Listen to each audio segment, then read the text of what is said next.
皆さん、こんにちは。沖野です。今回は中学生の視聴者さんからのお便りを2件読んでいきたいと思うんですけど、内容としてはどちらも性に関する相談というところで、おそらく周りの人には話せないんだろうなっていうところなので、ご意見とかアドバイスとかコメント欄に書いていただけるとすごくいいんじゃないかなと思っております。それでは早速読んでいきたいと思います。まず1件目が Y さん、男性、中学生の方からです。沖野さん、こんにちは。僕は現役中学生です。今すごく気になっていることがあります。それは、同級生や後輩のペニスです。見てみたいし、触りたいです。それに抱きしめたい人もいるし、恋愛感情を抱いている男性もいるので、ゲイだと思います。沖野さんなら、このような欲求をどのように満たしますか？また、男性と体の距離を近づける方法はありますか？ぜひ教えていただければ嬉しいです。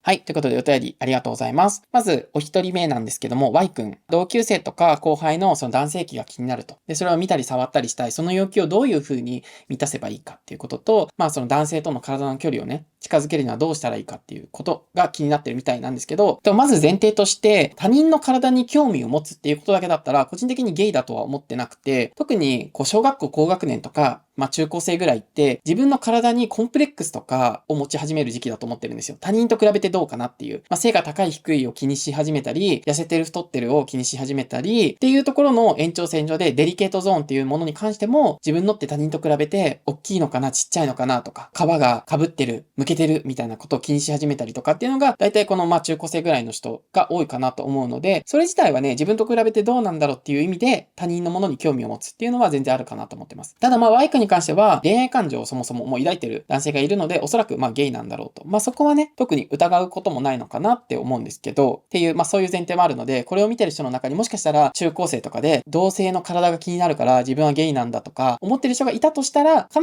ずしもそうじゃないよって感じ。もちろんその可能性もあるけどね。で、その同級生とか後輩の男性器に興味があって見たり触ったりしたい。その要求をどういう風に満たすかの話なんですけど、基本的には満たせないと思ってもらった方がいいかも。そのお互いが同意のもとというかね、嫌がってなければ別に中学生同士でもそういう見たり触ったりできると思うんですけど、勝手に自分の意思だけでそれを推し進めるっていうのは当たり前だけどしちゃダメで、同性同士だろうが男女だろうが、年齢が同じだろうが違うかろうが、基本的にそうなんですよ。その要求を満たしたいと思っても、満たせないことたくさんあるんですね。例えば友達の男性器を見たい、触りたいと思っても、それが許されることってあんまりないと思った方がよくて、ってなったら、どうやって見れるんだろう、どうやって触れるんだろうって考えるよりは、触れなかった、見れなかった、その悶々とした感じをどうやって解消するかの方が大事かなと思ってて、その性的な要求が高まっているのであれば、もう単純にシンプルに G 行為をしてください。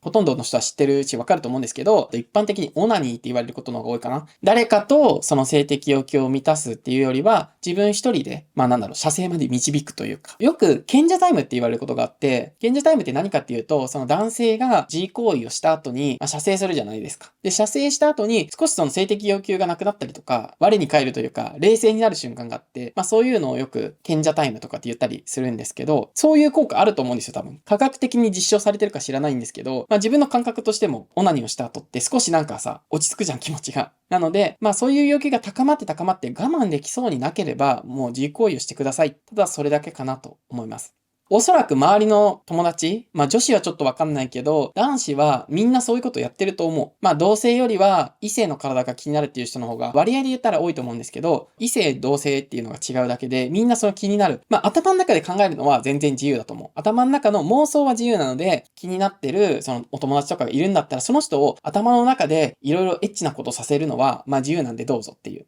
で、その上で、自慰行為をして自分を落ち着かせてくださいっていう。そっちかな。男性と体の距離を近づける方法はありますかってあったんですけど、もうストレートに行くしかないと思う。勝手に触ったりとか、盗撮したりとか、そういうのは絶対良くないって、当たり前なんですけど思うので、もう距離を近づけるには、あなたのことが好きです。あなたとこういうことがしたいと思ってます。っていうことを言った上で、相手からも、いいですよってなった時に初めて体の距離が近づいて見たり触ったりできるので、もうそれしかないと思います。方法としてはね。ただ、やっぱそれでうまくいくことってあんまりないし、確率論で言うとね、そもそもそれ言えますかっていう話もあるんですよ。やっぱりまずカミングアウトっていうのをしてなければ、そこのハードルから始まるので、現実的にはやっぱ難しいと思う。男女であってもね、誰でもいいわけじゃないしね、お互い。なので、要求を満たすっていうよりは、要求を満たせない、だからどう自分が動くかだと思ってて、その結論としては、オナニーしてくださいっていう、そんな感じです。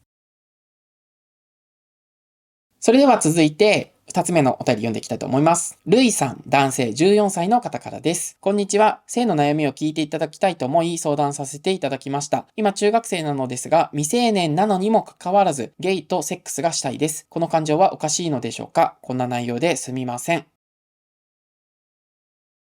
はい。ということで、お便りありがとうございます。セックスがしてみたいと。で、しかも、その感情を持ってること自体がおかしいのかなっていうところが、多分悩みどころかなと思うんですけど、まず結論から言うと、そういう感情を持つこと自体は、全然おかしくないし、むしろ正常だと思います。未成年にもかかわらずっていうのを気にしてたけど、むしろ中高生ぐらいが一番そういうことに興味あるから。別に中学生だからおかしいとか、そういうことはまずないかなって。多分だけど、周りの子とそういう話をするタイプの子なのか、あんまりそういうちょっとエッチな話とかしないタイプの子なのかによっても変わると思うんですけど、こんな話してる男子いっぱいいると思いますよ、クラスに。ただその相手が同性なのか異性なのかっていう違いはあるかもしれないけど、実際に自分自身が昔聞いたことある言葉で言うと、高校生の時ね、彼女はいらないけどセックスはしてみたいんだよねっていう人いました。なんか女子とはあんまり普段話さないタイプの子で、でも女の体には興味あるみたいな。そういう風に言ってる子もいました。とりあえず、セックスって何ぞやと思って気になってやってみたいと思ってる人はたくさん正直いると思うので、全然異常じゃないです。はい。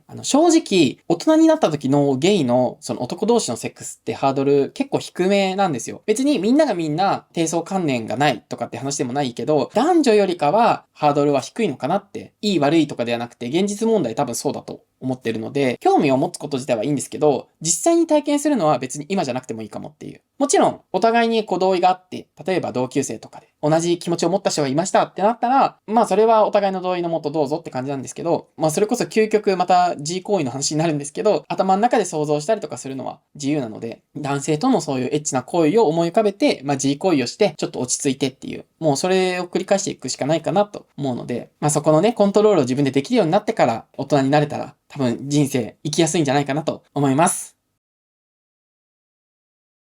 まあ正直このチャンネル見てる人の、だいたい10代はね、1割いないぐらいだと思うんですよ。動画によってはちょっと多い時もあるんですけど、だいたい1割とかぐらいしかいないので、ほとんどの人はもうその時期を終えてね、この動画を見てくれてると思うんで、ぜひ皆さんからの、まあ、思春期の時自分はこうだったよとか、中学生の時こういう感情を持ってたよ、こういうことしてたよっていうのがあれば、アドバイスとしてコメント欄に書いていただけたらいいかなと。ただその際に注意なのが、あんまり直接的なエッチなワードとかを散りばめてしまうと、YouTube が勝手にコメント弾いちゃうので、うまい具合にコメントを書いていただけたらなと思います。